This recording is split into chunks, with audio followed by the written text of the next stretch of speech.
Allez, correction de l'exercice numéro 5 de Métropole 2022, sujet brevet des collèges. Téléchargez le sujet, il est dans les commentaires ou la description. Faites-le et ensuite revenez voir la correction.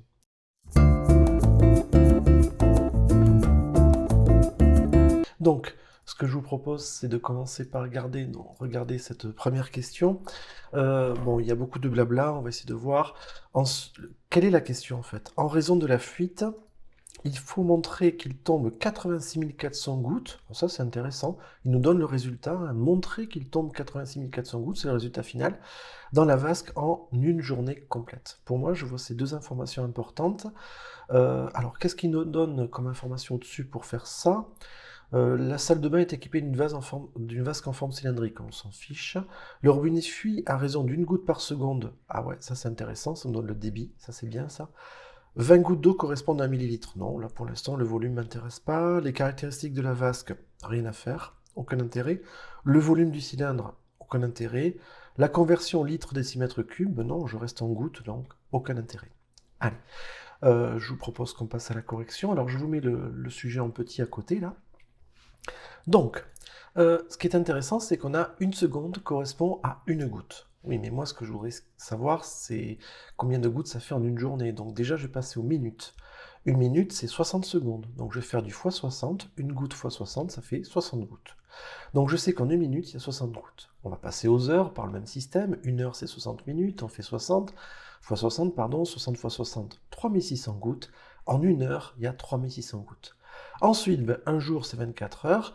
Donc je vais faire du x 24, 3600 x 24, 86 400, c'est bon, j'ai la solution. Alors, question 2, qu'est-ce qu'ils nous disent? Ils nous disent, le robinet fuit, Bon, quelle est la question? Calculer, ça c'est intéressant. Calculer quoi? Le volume d'eau, ça c'est bien ça. En litres, d'accord, donc il va falloir convertir en litres, hein, qui tombe dans la vasque en une semaine. Ah, ça change, ça c'est plus une journée, maintenant c'est une semaine, il faudra penser à faire x7. D'accord, donc il nous faut un volume d'eau en litres, en une semaine. Et c'est l'eau qui coule. Donc la vasque, j'en ai pas besoin. Ok, le robot ne fuit à raison d'une goutte par seconde, c'est déjà utilisé, c'est bon, pas besoin. 20 gouttes d'eau, ça correspond à 1 millilitre. Ah, ça c'est bien, parce que moi les gouttes d'eau, je vais les transformer en litres, ça je garde. La vasque, aucun intérêt. La vasque, je m'en fiche, pour l'instant, c'est le robinet qui coule, donc tout ça, j'en ai pas besoin. 1 décimètre cube égale 1 litre, ça par contre, ça peut être utile, puisque... Eh non, je m'en fiche, remarque, je passe des gouttes au litre, donc aucun intérêt non plus. Allez, on passe à la correction. Donc, 20 gouttes, ça correspond à 1 millilitre. Ça, c'est donné par l'énoncé. Ce que je sais, c'est qu'en une journée, il y a 86 400 gouttes. En une journée, 86 400 gouttes. Bon, bah, je vais donc faire une petite règle de 3, hein, de façon à trouver le nombre qui manque ici. Hein, c'est une proportionnalité toute bête. 86 400 fois 1 divisé par 20, ça nous donne 4320 millilitres.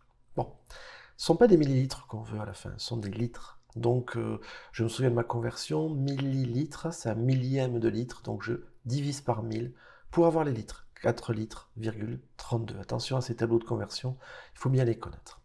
Bon, ça, c'est quelque chose qui se passe en une journée, hein, d'accord? En un jour, j'ai 4,32. Donc finalement, le 86 400, je n'ai plus besoin.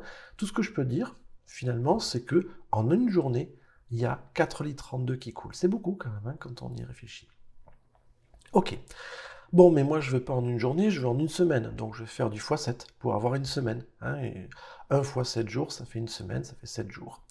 Donc, ça me donne quoi? Ben, ça donne du 4032 x 7 litres, c'est-à-dire 30 litres,24 en une semaine. Alors, on passe à la question 3.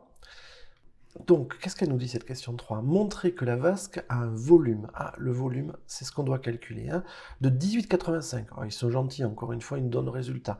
Donc, on doit calculer un volume et on sait qu'on doit trouver 18,85. Et ce volume, il est arrondi au centilitre près. D'accord? Donc, 2 chiffres après la virgule. Et c'est le volume de la vasque. D'accord. Bon, bah là-dedans, on a besoin de quoi? Alors, robinet fuit à raison d'une goutte par seconde. Toujours pareil, on s'en fiche. 20 gouttes d'eau, 1 millilitre. On s'en fiche, on n'est plus dans les gouttes d'eau. Là, on mesure la vasque. Caractéristiques de la vasque. Ah, ça, c'est pas mal. Le diamètre. Ah, mince, il nous donne le diamètre et pas le rayon. Il faudra penser à convertir le diamètre en rayon. Mais en tout cas, ça nous intéresse. La hauteur de la vasque, elle nous intéresse. La masse de la vasque, s'en fiche complètement, aucun intérêt. Le volume d'un cylindre, normalement je le connais par cœur, bon là ils sont gentils, ils nous le donnent. Et passer des décimètres cubes au litre, ben oui, puisqu'en fait la vasque, je vais l'avoir en centimètres cubes, je vais la convertir en décimètres cubes, et après je dois passer au litre. Donc oui, ça j'en aurai besoin. Bon, on y va pour la correction. Donc je vous mets le sujet en petit à côté, et on y va. Donc, le rayon de la vasque vaut 40 divisé par 2, c'est-à-dire 20. Ben oui, 40 c'était le diamètre, hein, il faut penser à l'écrire. Ensuite, je donne un nom au volume que je calcule. Le volume, c'est pi fois rayon au carré fois h. Je remplace le rayon et la hauteur par leur valeur. Je calcule 20 fois 20, ça fait 400. 400 fois 15, ça fait 6000. Je me retrouve donc avec 6000 pi cm3. Et là, je me souviens que 1000 cm3, c'est 1 décimètre cube. Donc 6000 cm3, ce sera 6 décimètres cubes, donc je vais dire que ça fait 6 pi décimètres cubes. Attention à cette conversion, hein, on divise par 1000, parce que le tableau possède 3 colonnes pour une seule unité. Hein. Vous vous en souvenez, c'est le travail de 6e, ça.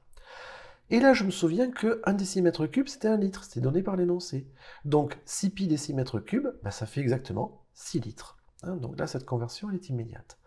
Je tape à la calculatrice, j'obtiens 18,8495559, etc. Bon, c'est un nombre infini, bien sûr, et je dois l'arrondir au centilitre. Centilitre, ça veut dire deuxième chiffre après la virgule, donc c'est le 4 qui m'intéresse.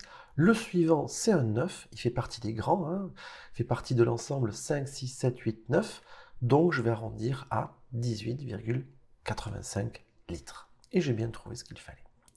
Allez, question suivante. L'évacuation de la vasque est fermée, le logement est inoccupé pendant une semaine, donc c'est le temps qu'on a calculé, hein, qu'on a utilisé dans nos calculs, pardon. L'eau va-t-elle déborder la vasque? Justifie la réponse, donc ça c'est assez gratuit, puisqu'on a déjà fait tous les calculs. Donc je vais me retrouver avec un bilan à faire. Dans la question 2, ben, le volume d'eau qui fuit en une semaine c'est 30 litres,24, ça on l'a vu dans la question 2. Dans la question 3, on a vu que la vasque faisait 18,85 litres seulement. Comme 30,24 est plus grand que 18,85, ben la vasque, elle va déborder. Bon, ça, c'était facile. Question 5.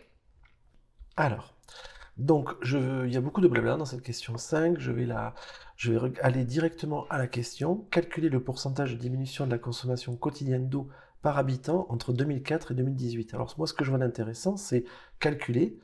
C'est un pourcentage que je vais calculer. Et les dates, c'est entre 2004 et 2018. Et il y a aussi un truc important, c'est que je vais devoir arrondir à l'unité. D'accord? Alors maintenant, je vais retourner au début. Au 19e siècle, non, c'est trop tôt ça, 19e siècle, 17 litres, ça ne m'intéresse pas.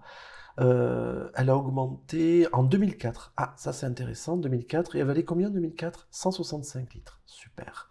Et en 2018, elle vaut 148 litres. C'est bon, j'ai tout ce qu'il me faut. Hein. Je vais pouvoir passer à la résolution. C'est passé de 165 à 148. J'ai ma diminution, je la ramène en pourcentage et c'est bon. Allez, on y va, je vous propose un petit tableau. Total en 2004, diminution. Pour l'instant, 2 colonnes. Alors, en 2004, le total était de 165 litres, on l'a vu tout à l'heure. Et la diminution, c'est quoi? Ben, c'est l'écart entre 2004 et 2018. Donc, en fait, ça nous donne 148 moins 165, c'est-à-dire moins 17 litres. C'est normal que ce soit négatif, c'est une diminution. Sauf que là, j'ai une proportion qui n'est pas un pourcentage. J'ai 17 pour 165, pas pour 100. Donc je vais essayer de me ramener à 100 en mettant un 100 litres ici. Ok? Et là, j'aurai donc un pourcentage. Je vais donc calculer le nombre qui manque ici, en faisant tout bêtement un produit en croix. 17 fois 100 divisé par 165. Enfin, moins 17 fois 100 divisé par 165. Ce qui nous donne 10,303030. Et là, je dois faire un arrondi à l'unité, c'est-à-dire que c'est le 0 qui m'intéresse. Le chiffre suivant, c'est un 3, il est petit, c'est 0, 1, 2, 3, 4, il est petit, donc je vais pouvoir laisser tranquillement à 10 litres. Conclusion, la diminution demandée est d'environ 10% à l'unité. Voilà, ça termine la correction de cet exercice 5. J'espère qu'elle aura été utile. Mettez des commentaires, hein, partout vous avez des petits soucis, des choses comme ça. Et mettez un like si jamais ça vous a été utile. Et à bientôt. Au revoir.